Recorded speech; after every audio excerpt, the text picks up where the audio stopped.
Okay, and always they kind of solo. Speaking of Korea, did you see? Hmm? Did you see the news conference yesterday? No, what? North Korea, South Korea. Oh, I understand everything about Korea because my family is Korean. Oh. So currently North Korea, South Korea, they made agreement. Oh. But North Korea is 100% for sure they are telling a lie. Oh, but I was also thinking so, but I saw the presentation, and I thought, well, this really doesn't look like telling a lie, actually. Telling a lie. Really? I'm Korean background. So this is very important. I'm very heavy experience for China, more than 30 years, 40 years, and Korea is 5 years. I understand. And what to tell the truth is simple saying, okay, we scratch every nuclear bomb, and they conceal 5 or 6. This is Korean way. And then what the decision you should make, American people should make, allow them to do that. Close your eye. Okay? Okay, you discarded everything. Accept it. If you're going to chasing for 5 or 6 nuclear bombs, you just conceal, don't do that. Don't tell them. Okay, you scratch it out. I don't, and we're going to ask. Okay. And how about the South? The South are also going to keep 5, 6? No. South, they don't have it. Oh, they don't have a bomb. No. And also, South Korean people, they know that because they know culture. But don't chasing detail about what they're doing. So the American, inspection people get in North Korea. Okay, North Korean people open everything. But they're speaking already about reunification and everything. It's like no kidding. I was also like, no. What?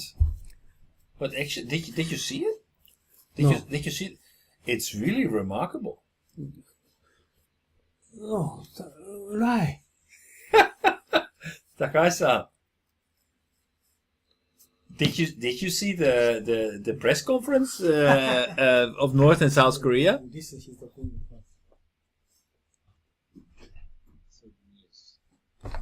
Sorry? I saw it. You saw it, yeah. What did you think? I actually, when I heard the news, I thought, that's a lie. But when I saw the press conference, I thought, this is actually this goes much further than I even dared dreaming. What did you think? Yeah, the North and South is looking for this future. The U.S., China, they don't like the both countries to be reunited. Oh. Well, I think that the United States would like stability. No. Yeah, what they want is stably unstable. They want to divide it. どうかな? I don't know. No idea. I think that Trump is desperately looking for a somewhere where he can basically tap himself on the shoulder and say, "Oh, look, under my reign, North and South Korea were reunited." So I would be surprised if the United States were going against it. The same for China. I don't know, but I must say I'm guilty. I thought that Kim Jong-un was telling the truth. Then it was what? He was telling the truth that they are actually serious about this program and serious about the reunification. What Takashi said? Takashi is skeptical. Also, he doesn't believe that neither China nor United States wants to have this reunification happen. Yeah, I don't know. This is a book I give you. Thank you. Book. I don't know either. Okay, but I want to go back maybe even almost an hour back into our conversation. Because we were talking about, okay, is Japan behind, yes or no? And the signs seem to be that Japan is not so far behind, or maybe not even behind at all, Behind when the technology? the technology and implementation, moving away from fossil fuels and more toward renewable energy, driverless vehicles and other technologies. What seems to be the issue is Japan is less and is not as much advertising their technological progress on a global scale. Plus, also they are a little bit more conservative implementing these new technology, because the consumer market is different. The Japanese consumers are more conservative. We have a more elderly population that value different things in technology. Safety is more appreciated in Japan than it is appreciated in the United States, probably. So maybe we're not that much behind, but then the question is, okay, if Japan is not that far behind, then why is Japan not trying to brand and export their technology? And what will it take? And Uno-san's question to that. Oh, yes, that is that one. So basically, I want to know from you. So Uno-san's answer to this question is actually English. English builds trust, and trust is what it takes to actually build these kind of relationships. And then a third question is, okay, how well does Japan blend in with the international projects? These three questions, what would be your answer to them? You're working on the ground. You're experiencing this on a daily basis. From your perspective, why does Japan not try to export their technology and the way that make their products a global standard? Oh, he's the right person to actually doing now.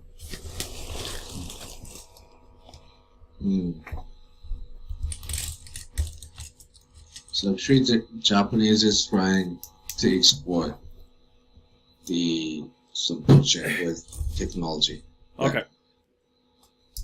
The reason why it's not exported is because they're just focusing on technology.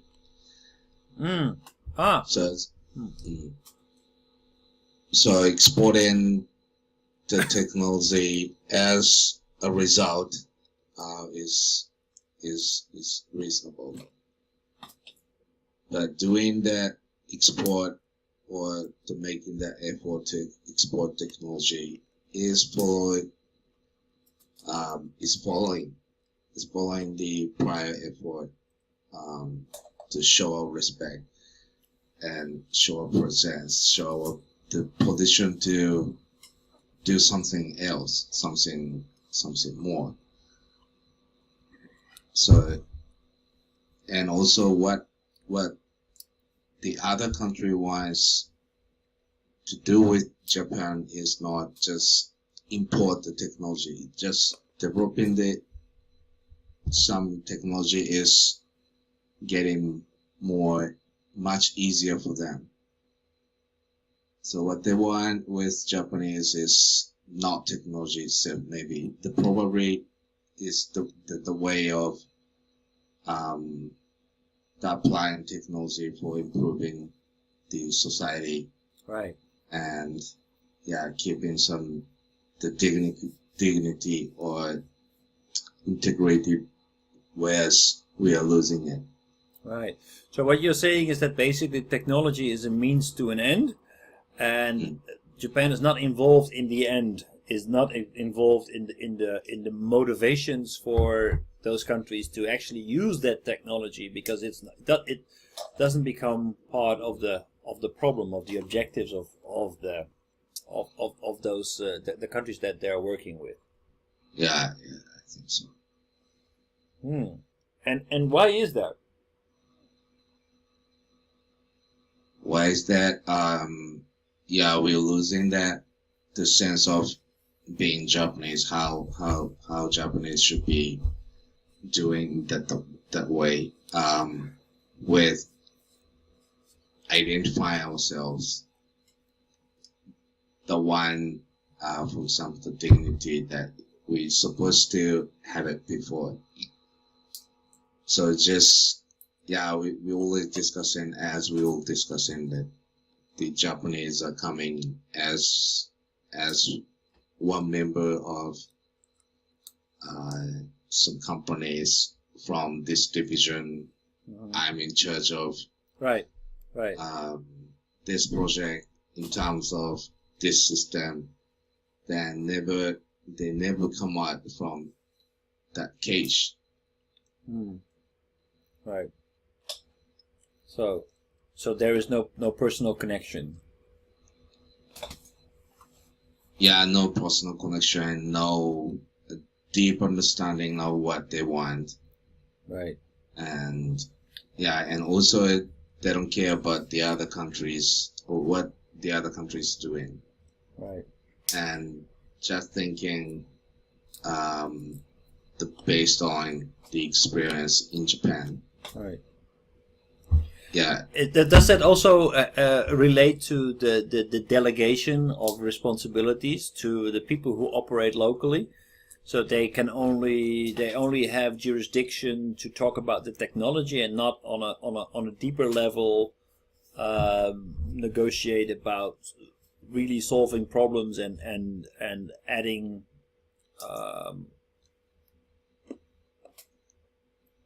to a total solution, basically making a better proposition. I don't know which. The question is, which comes first? We have lost that sense to going in detail, so we just only can do the small things. Right. Or just doing the we are forced to do just small things. That's why we cannot go in detail. But I don't know. Okay, so that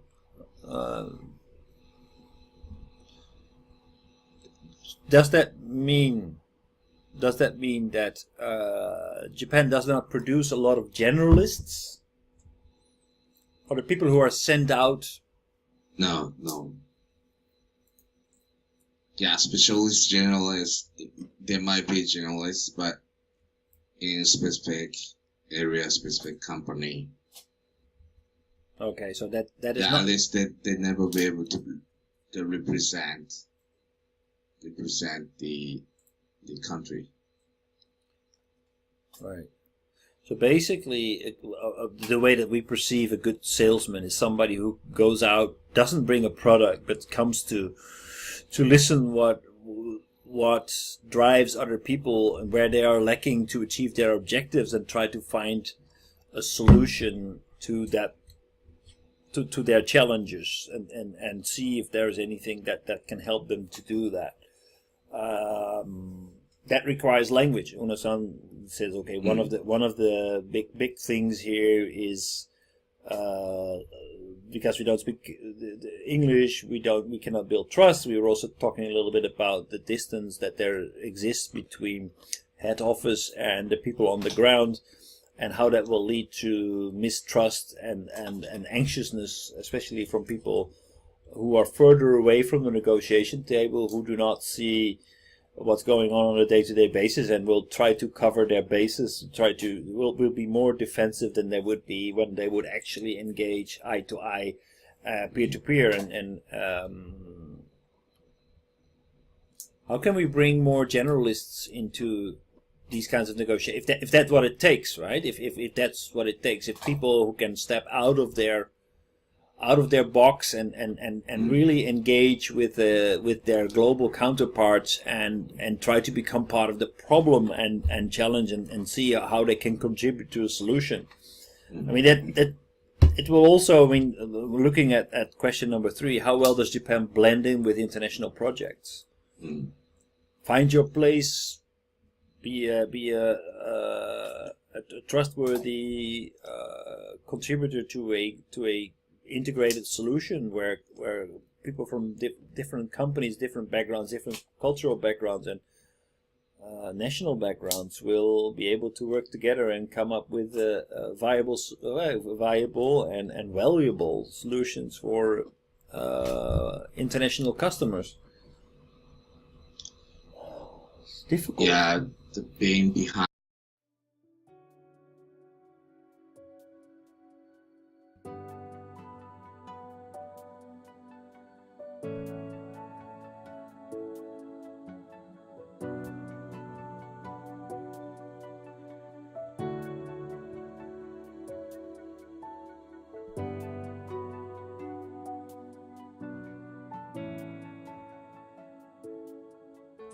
はい、皆さんこんにちは、雲野です。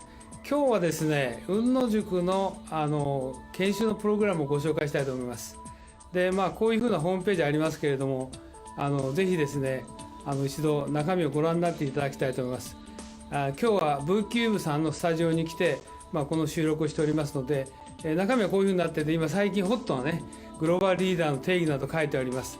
で、特に経団連が作成しました留学すれば英語ができて専門性を持つというだけではですね、グローバルリーダーになれないとここに書いてありますようにですね、仕事ができる、専門性を持つ、英語ができるだけじゃなくてですね、私どもの塾ではリベラルアースということ、それからもう一つは孫子の兵法、さらにはですね、日本の歴史というものを合わせて教えることによって皆さんが海外の欧米の方々と、もしくは華僑圏の方々と正々堂々と渡り合えるような人物を育成しようというふうなことを考えています。ここに次のスライドが出ておりますけれども、ここに書いてありますのはですね、さらに、私どもの雲野塾の中身につきましてはですね、欧米の資料しか使っておりません。また実際に雲野塾は英語でやっておりますので、英語の講師がこう話しておりますけど、学習はですね、日本の歴史をまだ教えてますので、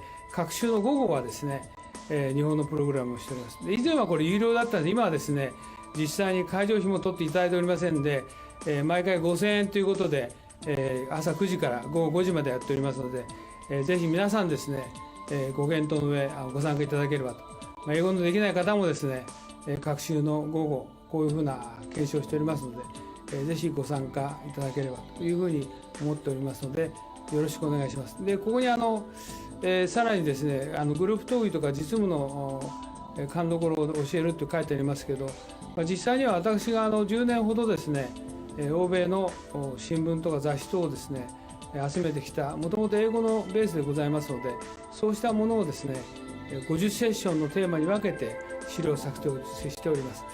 そういうことで、世界のオペレーション、もしくはカントリーリスクも含めてですね、しかも世界のトップの方々に対してもいろいろな分析とか洞察をしてですね、議論をしております。そういったことも含めてですね、今後ともよろしくお願いしたいと思います。以上で私の挨拶を終えますが、今回のこのビデオの収録にあたってはですね、V キューブさんのスタジオをお借りしてですね、お時間を頂戴して、このビデオを作成させていただきました。よろしくお願いします。どうもありがとうございました。